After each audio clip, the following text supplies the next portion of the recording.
All right, yo, shalom family, yeah, bless, man. So recently I've seen this topic in the news, which is that there's crazy wildfires going on in Israel. So the Most High Spirit just came upon me and it was like, yo, check this out. There's a message in these wildfires. And when I researched these wildfires, I found some crazy information. About to share it with you guys right now. So yeah, lock in, praise the Most High. And yeah, all praise to the Most High Yahuwah in Yeshua's name, man. Shalom, shalom. Yeah, bless, family. Well, we're going to cross then to Jerusalem, talk to our correspondent Noga Tanopolsky, who joins us from there. Noga, how bad then, first of all, are these fires? They're extremely bad. They're some of the worst fires, if not the worst fire in the nation's history. We still don't have a full sense of it because it's still raging and it could still expand. I don't know how much you can see that the skies above Jerusalem that are normally blue and very, very clear, especially now in springtime, are just filled with dust, and the smell in the air is as if I were sitting next to a fireplace. It's been this way since yesterday with very, very powerful winds, and at the end of a winter that was a drought. And so the circumstances are particularly harsh. The other thing is, today is Independence Day in Israel, normally celebrated with barbecues, with people having little, marshmallows on the fire. The entire country has been shut down. Trains between Tel Aviv and Jerusalem aren't working. There's no public transportation. The roads are very iffy. Most have been closed. There have been tens of thousands, if not hundreds of thousands of people evacuated, and the fires are not yet under control. How are the authorities? He's saying the worst, one of the worst fires, right? If not the worst in the country's history, right? Yeah. We want to find out the cause for this, though. Check this out. Authorities trying to respond to this, then, Noga? Well, they're doing a pretty hapless job of it. I want to tell you, there's a lot of criticism, heavy criticism against the government for having been unprepared, especially after the Israeli fire chief said that this was an entirely predictable result of climate change that was known about. Now, she's saying climate change, and the Israeli government is going to say climate change is the reason for these fires, but it most definitely is not, right? Now, of course, it's the Most High's judgment, but there's a much more pragmatic reason. There's a practical reason as to why these fires are going on, right? And the real reason is that when these Jewish people came into the land from Europe, because they're not really Israelites, they are not the original Jews of the Bible. These people come from Europe, and it's a known fact that when they came to the land of Israel, they didn't only bring their European selves to Israel, they also brought European trees. They started planting crazy amounts of oak trees and European pine trees all over Israel, trees that can't withstand the climate, the heat of the Middle East area of Israel, the promised land that they say they come from. But clearly, the trees that they brought are from Europe. And the point is, anyway, these trees can't stand the climate of Israel, so they actually end up burning. When these trees get to a certain heat, they're highly flammable. So the government's going to tell you it's climate change is the reason why the fires have broke out. But the reality is, it's because they brought all these European trees that are highly flammable. Now the land is on fire, man. And this is just a sign that, look, you people are not the people of the land, because you've even brought foreign plants to the land, just like you foreign people have come to the land. And you're trying to change the environment to suit what's natural to these people. But look at the effect it's having. So this is a really interesting thing right here. But let's get into it a bit more. Praise the Most High. But they won't tell you that it's because they brought European trees that the fire started. Because then that's going to bring into question, like, well, if you people are really the people of Israel, like, why would you bring European trees to your homeland, right? Why would you not just be content with what's already there, with the flora and fauna and the agriculture that's naturally indigenous to the area? Because they don't feel comfortable in the land. They've got the highest rate of skin cancer in Israel. They can't even handle the sun. They can't handle the climate. Neither can their European trees. The other thing is that Israel suffered 10 years ago from a different fire, forest fire, but a terrible fire up north in Haifa. And the results of that, the investigation of that fire, the results of that investigation were never put into place. Prime Minister Netanyahu was prime minister back then, appears to have entirely ignored the recommendations, and now Israel's in a position of basically having been making phone calls all night to countries as far away as Argentina, begging for help. Israel does not have sufficient airplanes that can dump water on these massive fires. In addition, the very heavy winds made air power almost impossible. So it's a tricky situation, and the government is trying to basically turn what's Erect Independence Day into some sort of facade of accountability. Noga, thanks very much. Noga Tanapolsky, our correspondent, joining us there live from Jerusalem. Thank you. A national emergency has been called in Israel as strong winds and high temperatures have fueled wildfires outside of Jerusalem. You see, because the political agenda of the West is to always say things that is in line with Israel and never making, any information available that would question their claim to the land or question their claim to being the Israelites. So we're just saying, oh, it's because of, high winds and the weather that's caused the fires. They're saying, oh, it's climate change. Oh, it's just climate change. Climate change is just the scapegoat, right? But the reality is they put European trees in a climate that is not suitable for European trees. And that's the reason why these trees are catching fire, man.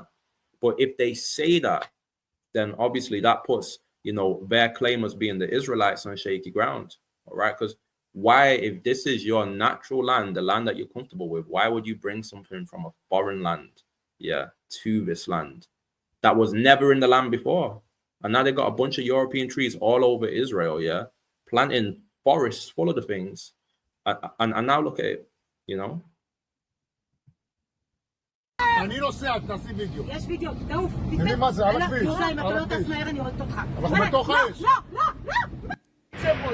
Fire crews have been battling the fires there, with several people reported to have been suffering from burns and smoke inhalation.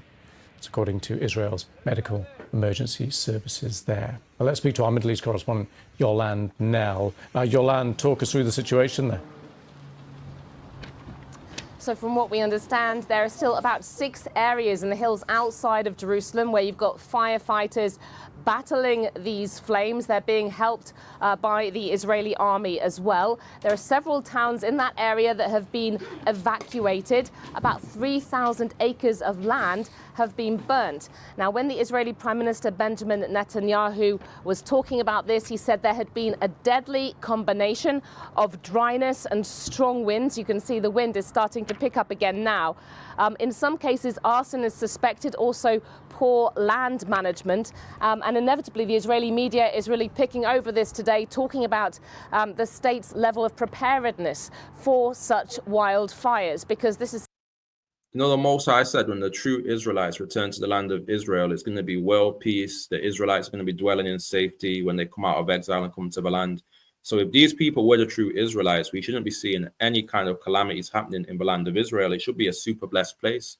It should be a place covered by the Most High's protection and providence. Matter of fact, the Messiah should be there protecting them like a shepherd.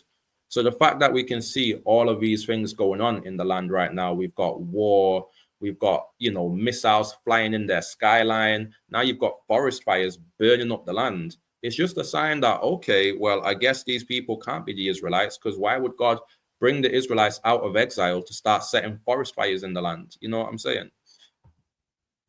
Said to have been the biggest fire that the country has experienced. And Israel has become more prone to wildfires of this kind in recent years, with experts warning that climate change is just going to make it even more prone, that their fire hazard is increasing. Yolande, thank you for that. Well, let's speak now to BBC weather presenter Simon King, who's standing by for us. Simon, just talk us through what's been happening.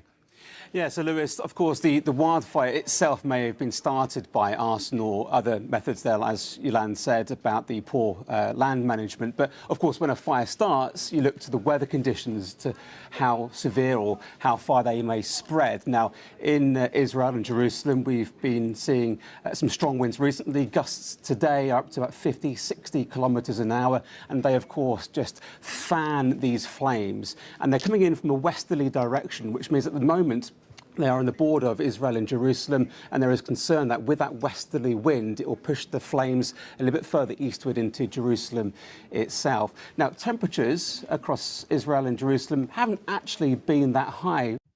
Fires in the land of Israel is a sign of God's judgment. We can see in Ezekiel 20 and 46, he sent fires in the south in Israel as a sign of judgment. So the fact that the Most High is allowing these forest fires in the Holy Land that he cares about so dearly is a sign that he's judging the land and judging these people that are in the land. And then you've got to think, well, if these people are truly the Israelites of God that have came out of exile to the promised land that God, promised them, why would he be judging them in the land? He promised when he brought the Israelites back to the land, they'd be dwelling in peace and safety. There's going to be no issues for the Israelites, according to Ezekiel 37, when the Israelites are restored to the land. So this should be something that clicks in people's minds. And the so-called Christians that say, oh, the Jewish people in Israel, these are the Jews, and we're supposed to give to Israel, and God has restored them. This should make them think, wait, but if they're really the Jews that God has brought back to the land, why is God still judging the land? You know what I'm saying? Because this is not compatible with Scripture.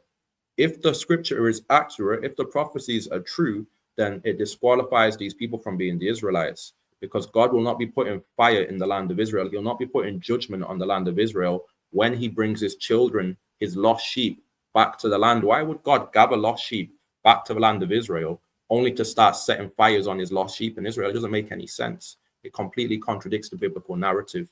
And anyone with any level of discernment should be able to understand, wait, something's not adding up right here. Around about average, really, of about 22 to 25 degrees Celsius. But of course, we're now going into the dry season in that region. So, of course, the vegetation is very dry already. So when you get these fires that start, that's when they can spread really quite quickly. Simon, thank you.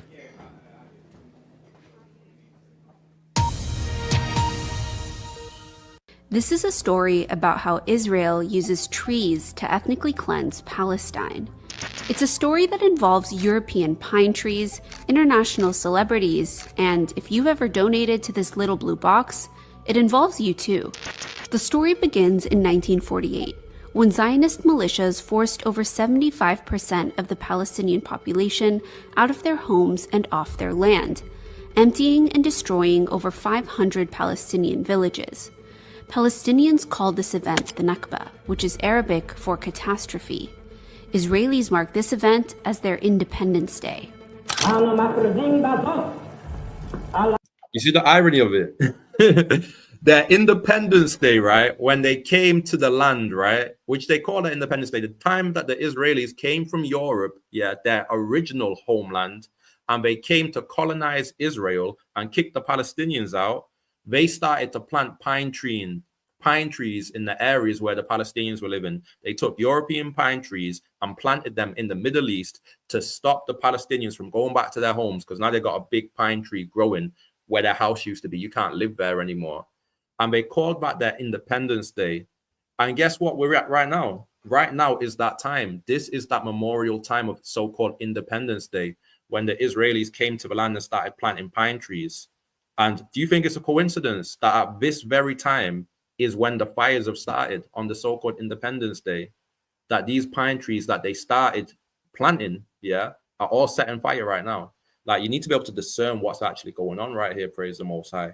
The Most High is putting judgment on these people because they are not the Israelites. They are from Europe, and their European pine trees that are just as European as they are have started to catch fire. On the time that they came to this land. It's just like the Most High, showing signs of rejecting these people from the land. He's burning down their footnote in the land. Like, this was them setting their root. These pine trees represent the Israeli people setting their roots in this land, represent a foreign European people setting their roots, roots in the land of Israel. And what's happening to them? They can't handle the heat So it's starting a fire. It's setting fire to everything that they've established.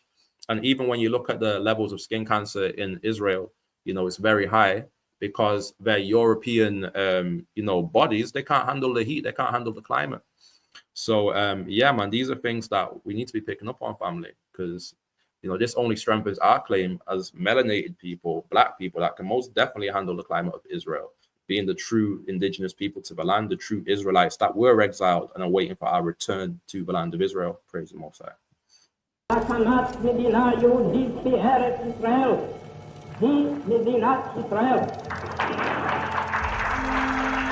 Shortly after the State of Israel was created, the state seized and illegally annexed over 240,000 acres of land and property that was classified as abandoned after its Palestinian owners were forced out and barred from returning. This stolen Palestinian land was transferred to an organization by the name of the Jewish National Fund, or the JNF, an international organization with charitable status in countries like the US, Canada, and the UK. But the JNF isn't your average charity. Established in 1901, the JNF has played a key role in the colonization of Palestine, in its early days collecting money for the Zionist movement to buy up Palestinian land for European Jewish colonists, with a mandate to redeem land in Palestine for the purpose of settling Jews. Part of the way the JNF raised money to buy land in Palestine was through these blue tin boxes. By World War II, over 1 million JNF collection boxes had been distributed to Jewish communities all around the world, with each coin dropped into these blue tin boxes going towards land purchases and tree planting in Palestine. But before the Nakba, the JNF wasn't really that successful. As of May 1948, the JNF had only managed to purchase around 3.56% of the land of historic Palestine. But after the Nakba, through the forcible seizure of Palestinian land, that number rose to 13%, over 600,000 acres of land. And with all this new land at its disposal, the JNF embarked on a massive tree planting drive across occupied Palestine, claiming it was planting forests on barren, desolate land, presenting its project to the world as environmentalism, building family-friendly green lungs across the country. Except these green lungs were conveniently built where Palestinian villages and towns once stood, greenwashing Israel's wholesale destruction of Palestinian communities. So they surrounded the land with flammable European pine trees to try and displace Palestinian people and to firmly establish themselves in that land and to claim territory for themselves. Isn't it ironic that the European Jewish people are trying to claim regions of land in the Middle East, in the Promised Land, by planting European trees there? It literally shows it's a European expansion. It's not an indigenous Israelite expansion that is going on in the land of Israel right now. It's Europeans expanding and taking over that land, just the same way that European pine trees are expanding and taking over the land of Israel. And what's God's response to these European colonists that are claiming to be the children of God in the land? God is sending skin cancer on them, and God is setting their European pine trees on fire. He's burning up. He's resisting. He's sending a message to them that, look, you can't claim this territory by planting European trees in this land. The Most High is rejecting it. He's sending fire. He's burning it all down. All right, praise the Most High. With the intent of not only concealing their remains, but also using forests to confiscate more stolen Palestinian land. And the JNF's tree of choice? This European pine tree. Instead of planting indigenous trees like the olive tree, which had been on the land for centuries, the JNF instead opted for trees indigenous to Europe, trees that would later prove to be flammable under West Asian heat and flammable trees that proved to be flammable under West Asian heat, man. So if they really had a history in the land, they'd know, like, wait, our climate is very hot in Israel. We're not gonna plant pine trees. They're not gonna be able to withstand the climate. Like, this is all evidence testifying against their claim to being indigenous Israelites. If they had that knowledge, if they really were the people, they're not gonna be doing something so ridiculous as planting pine trees all over the show, man. And then you got to think, like, yo, there's European pine trees, man, guys. Come on, I hope you're picking this up, man. Extremely detrimental to the land. Why this tree? Well, because settlers didn't just want the land, they also wanted it to look like Europe, transform. They wanted the Holy Land to look like Europe, man. Why? Because they wanted to feel at home in the Holy Land, because the Holy Land doesn't feel like home to these people, because it's not home. They're faking it. So they know it's not really their home. Like when I went to Prague and Czech Republic, you know what I've seen? I've seen a bunch of Jewish people there, because Prague and Czech Republic is close to Ukraine, the area where these people are originally from. So they know that's their home. They feel very comfortable in Europe. They feel very comfortable in those regions because that is their indigenous climate, their indigenous culture, their indigenous land, their native land. You know what I'm saying? So now when they've come and colonized Israel and have to pretend to everyone to keep the world narrative alive that they're the chosen people, and they've come to Israel to try and prove that, oh, we're the Israelites, we love this land. They couldn't stand the natural climate. They couldn't stand the natural agriculture to the point that they've had to try and mold it and make it more like home. You know, they got to try and, like, what do we call it, terraform it or change it just to become more like Europe. They're trying to turn Israel into Europe, man. That should tell you a lot about it, man. If they are the natural people of Israel, why are they trying to make Israel into Europe, man? Transforming the Levantine landscape into something European Jewish settlers would feel at home in. So one by one, Palestinian villages were, you see, European Jewish settlers, emptied and destroyed, and man-made forests, nature, and recreational parks filled with highly flammable European pine trees emerged in their place. Al-Lajun became Megiddo Forest, Beit Jiz turned into Rabin Park, and American Independence Park was built on the ruins of 7 Palestinian villages. Through the JNF's environmental work, over 250 million trees were planted throughout historic Palestine, covering up the remains of over 500 Palestinian destroyed villages, all thanks to tax-free donations from Jews and non-Jews around the world, with the blue collection box becoming a sentimental icon that represented a connection to the National Zionist Project, with so many people either donating or planting trees. From politicians of today like Kamala Harris, I fondly remember those Jewish National Fund boxes that we would use to collect donations to plant trees for Israel, to iconic celebrities like Frank Sinatra and Elizabeth Taylor, all complicit in greenwashing. But behind the photo ops and little blue boxes is the truth of what lay beneath these forests. Today, more than 2/3 of all JNF parks are built on destroyed Palestinian villages. That's 46 out of 68 national parks. The JNF continues to operate in countries around the world using tax-free donations to not only cover up the crimes of the past, but to steal more and more Palestinian land today, in places like the Naqab Desert, where the JNF is working now with the state of Israel to use forestation or the process of planting trees. So they're putting these highly flammable trees all over the land of Israel. Like, what do we expect, man? It just goes to show they have a short shelf life in this land, just like the trees. The trees can only go so long in the country before they're going to get set on fire and burned out of existence. You know what I'm saying? So this is like spiritual. You know, Yeshua even said when he healed the guy who was blind, the guy, he started to see people as trees. So we're all just different trees, man. You know what I'm saying? And you can't root a tree everywhere because trees, you know, they only thrive in certain environments, man. Different trees in different environments. And clearly, these people are some European trees that ain't meant to set root and can't handle, you know, the soil of the promised land. To evict Palestinian Bedouins from their lands and replace them with Jewish settlers, all under the guise of making the desert bloom. This story, and so many others like it, is a reminder of how even the most innocent things, like trees or charities that plant trees, when used by colonial entities like Israel, are often just a cover-up for something much more sinister. This one just happens to be a cover-up that's been 76 years in the making. And you notice how all the news stations were like, oh, it's climate change is the reason why we're having these fires. Oh, we can't make a clear judgment on why exactly the fires are happening. Maybe it's mismanagement of land, they were saying. Maybe we're having these fires because of arsonists. They're saying, oh, maybe it's just the real dry conditions we're having. But none of them want to say, hey, you know what? It's because we planted European pine trees in this land because we don't feel comfortable here. We wanted something to be reminding us of home here. So we planted our own European trees here. And guess what? Our European trees can't stand the climate, just like them European people can't handle climate. But they're not going to say that because the implications are damning to their claim of, Israelite heritage.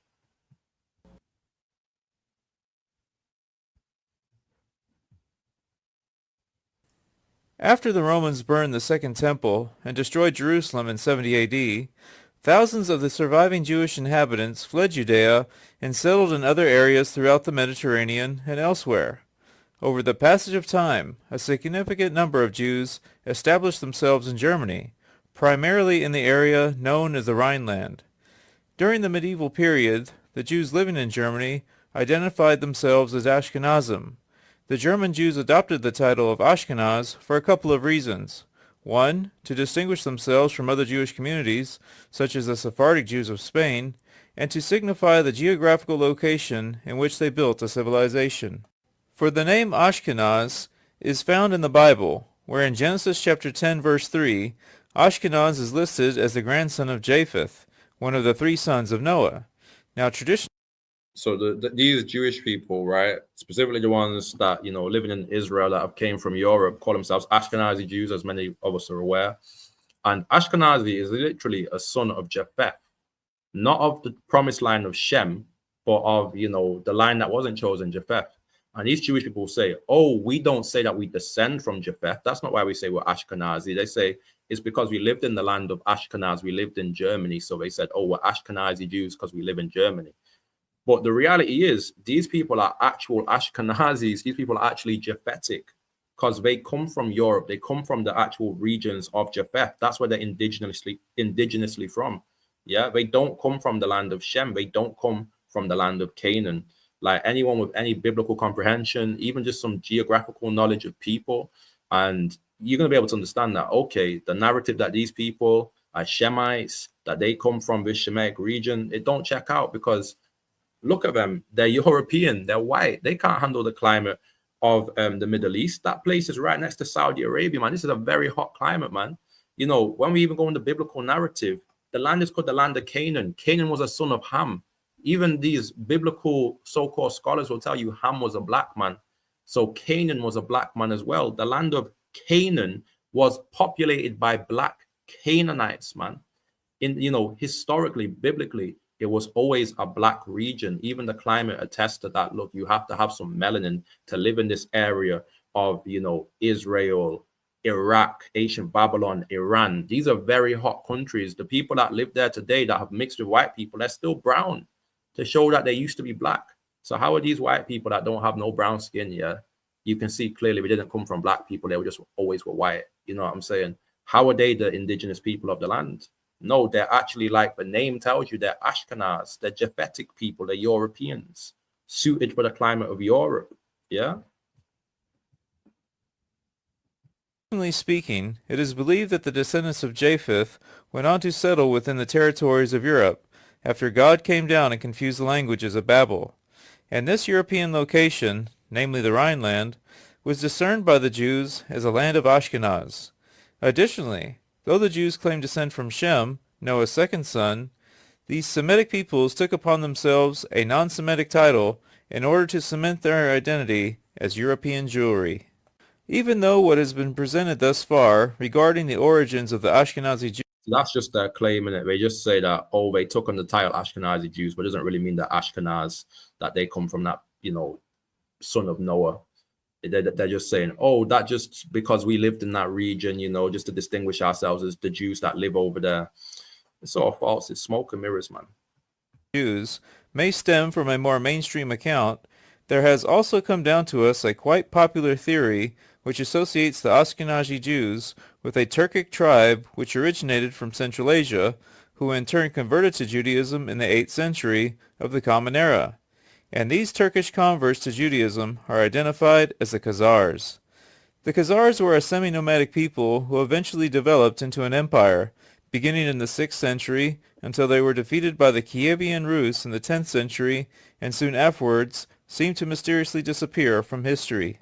At its epoch, the Khazarian Empire encompassed the territories between the Black and Caspian Seas and stretched from the Caucasus Mountains to the south all the way up to the Volga River in the north.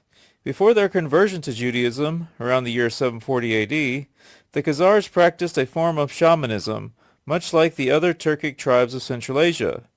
Now there has come down to us a splendid story, or legend rather, which tells the tale of how the Khazars became a Jewish nation. For during the reign of the Khazarian king Bulan, the religions of Christianity and Islam were the dominant faiths in the region. Wanting to adopt a more organized religion for his people, the Kagan, or king of the Khazars, heard the religious arguments of a Christian priest, a Muslim imam, and a Jewish rabbi. The Khazar Kagan ultimately chose Judaism over Christianity and Islam, due to Judaism being the root religion of the other two faiths. Thus, in the mid-8th century AD, did the Turkish Khazars become Jews by mass conversion. Returning to the Ashkenazim, it has been recorded that tens of thousands of Ashkenazi Jews. So that's the truth, man. That's their origin, man. They come from a European empire that converted to Judaism in the 7th century, okay? And, you know, after all of these years, like 1,300 years, they become accepted as being the original Jews, but really their origin is in Ukraine. Their origin is in this kingdom called Khazarian, empire.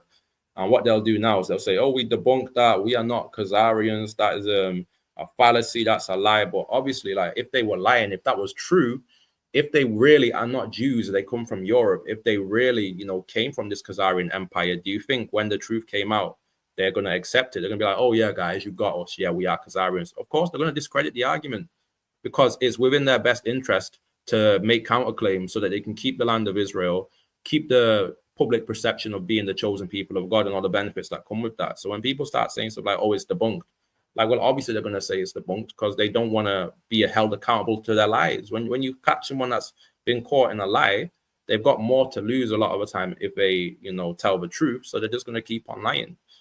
So, this makes sense with what we're seeing of, okay, yeah, these people are real Europeans. They are not Israelites at all.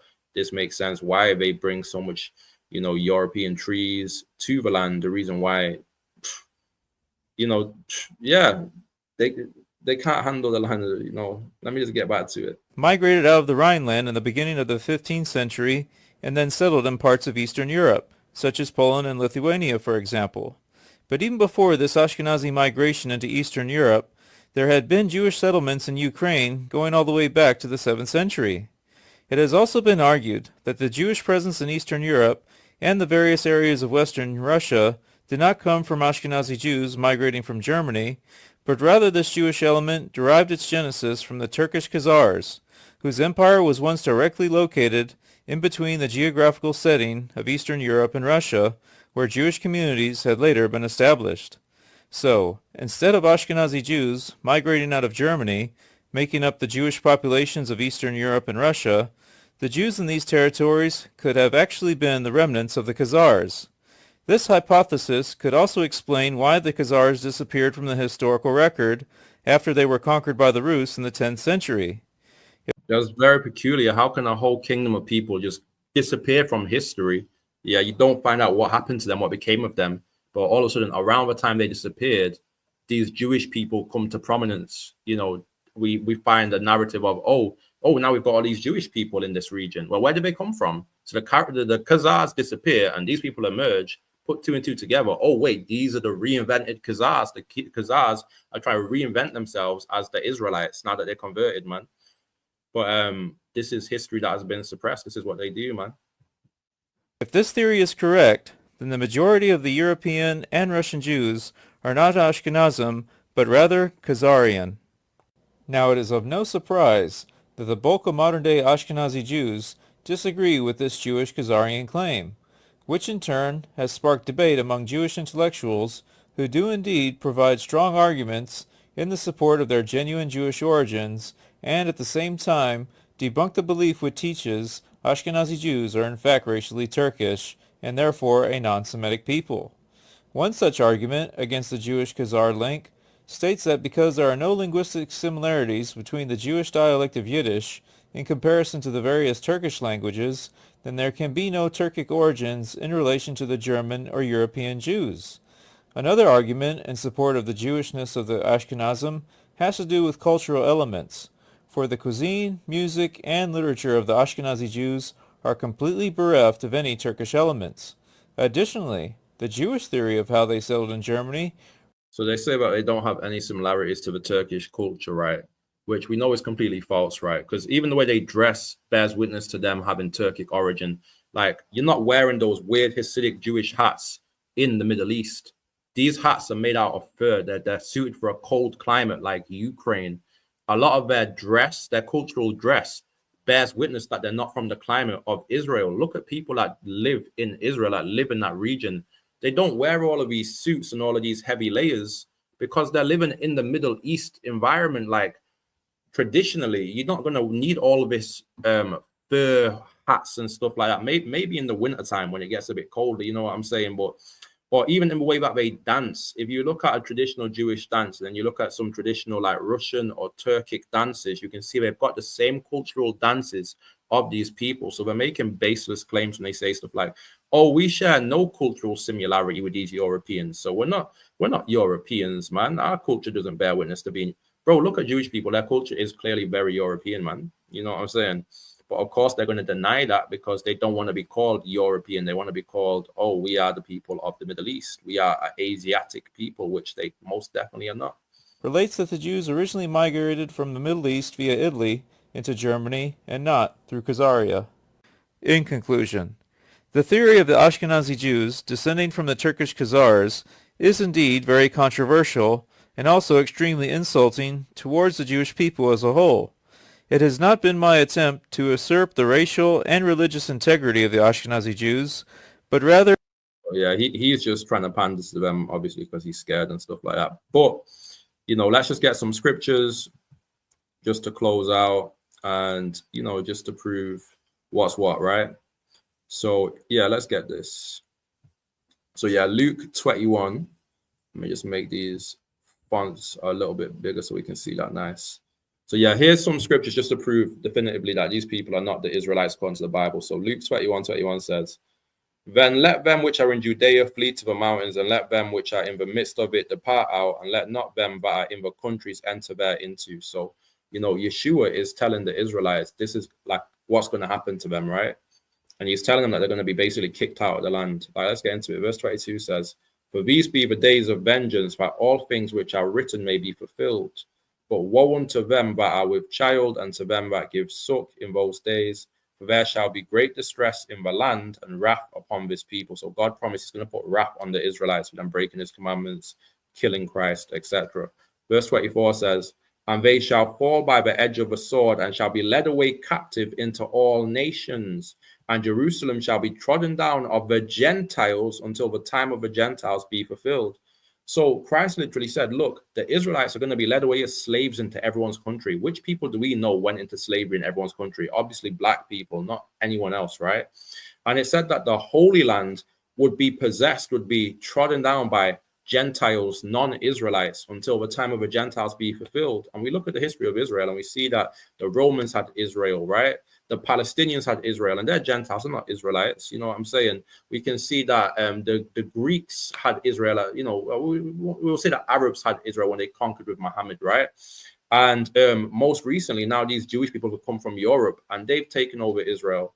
So according to the scripture, until the time of the Gentiles is fulfilled, the land of Israel is going to be predominantly Gentiles that are trodden down, trampling down, living in the land and possessing the land. So if the time of Gentiles hasn't come to an end as yet, because no one can tell me when the time of Gentiles came to an end, it's not come to an end. It comes to an end when Christ comes and judges the Gentiles. So the very fact that it's still the time of the Gentiles has not come to an end yet, means that the land of Israel, according to the Bible, is still being trodden down by Gentiles, meaning the people that live in Israel today, that rule Israel, according to the scripture, according to Yeshua himself, is going to be Gentiles until his second coming. So that already shows they can't be Israelites, because Christ said it's going to be Gentiles in the land until he comes back. When we go to Ezekiel 36 and 24, Christ says this, for I will take you from among the heathen and gather you out of all countries and will bring you into your land, to your own land. So Christ says he's the one that is going to gather us from all the different countries and bring us to our land, right?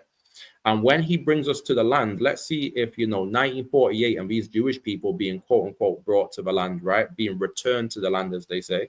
Let's see if that's consistent with what the Bible says will be the regathering of the Israelites. Check it. Verse 30 says, and I will multiply the fruit of the tree and the increase of the field, that ye shall no more have no more reproach of famine among the heathen. So God is saying, when I bring the Israelites back to the land of Israel, the land is going to be abundant.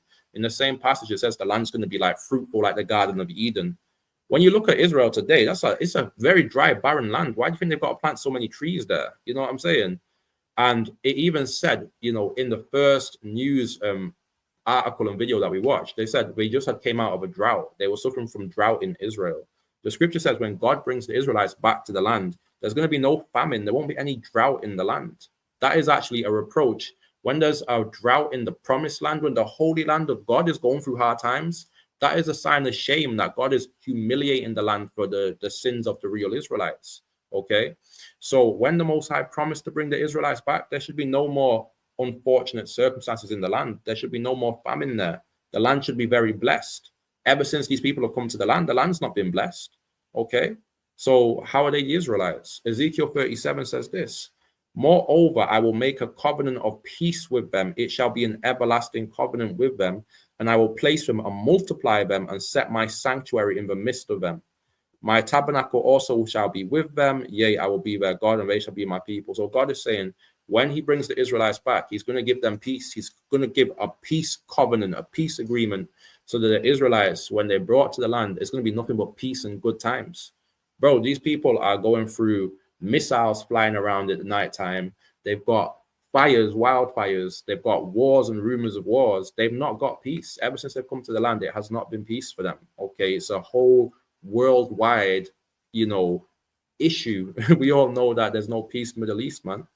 And, the scripture even says the Most High is going to build a temple and he's going to live amongst us. Yeah, that's going to be Christ living in his temple when he brings us back. So the fact that the Messiah is not among them, he's not established his temple, he's not set his house among them, means that God doesn't want to live amongst these people because they're not his children. God hasn't brought them back to the land to live amongst them. This is something that is, a deception of the Gentiles. It's like a false regathering, man. They're just faking the funk, man. But here's the judgment that God put on these phonies. And this is going to coincide with why we see, everything going down in Israel today. So Ezekiel 36 verse 1 says, also thou son of man, prophesy unto the mountains of Israel, and say, ye mountains of Israel, hear the word of Yahuwah. Thus saith Yahuwah, because the enemy have said against you, aha, even the ancient high places are ours in possession. So look, our enemies, they have taken possession of our land. They've colonized our land. The Gentiles have trodden it down.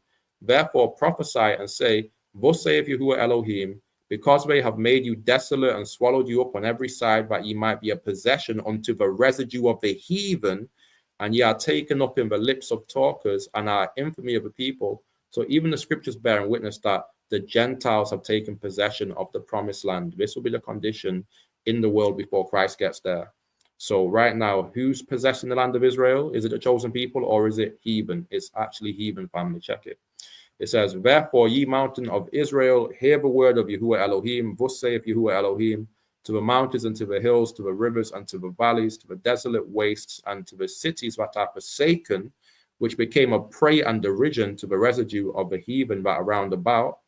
Therefore, so, the land has been forsaken by God, man. This land has been forsaken by God, and that's why he's letting all the judgment happen to Israel right now. And he's going to no longer forsake it when he brings the true Israelites back. It says, therefore, thus saith Yahuwah Elohim, surely in the fire of my jealousy have I spoken against the residue of the heathen, and against all Idumea, which have appointed my land into their possession with the joy of all their heart, with despiteful minds to cast it out for a prey. So it's saying that all these different nations prey upon the land of Israel. And that's literally what we've seen happen ever since 70 AD, when the black people, the true Israelites, were taken out of the land.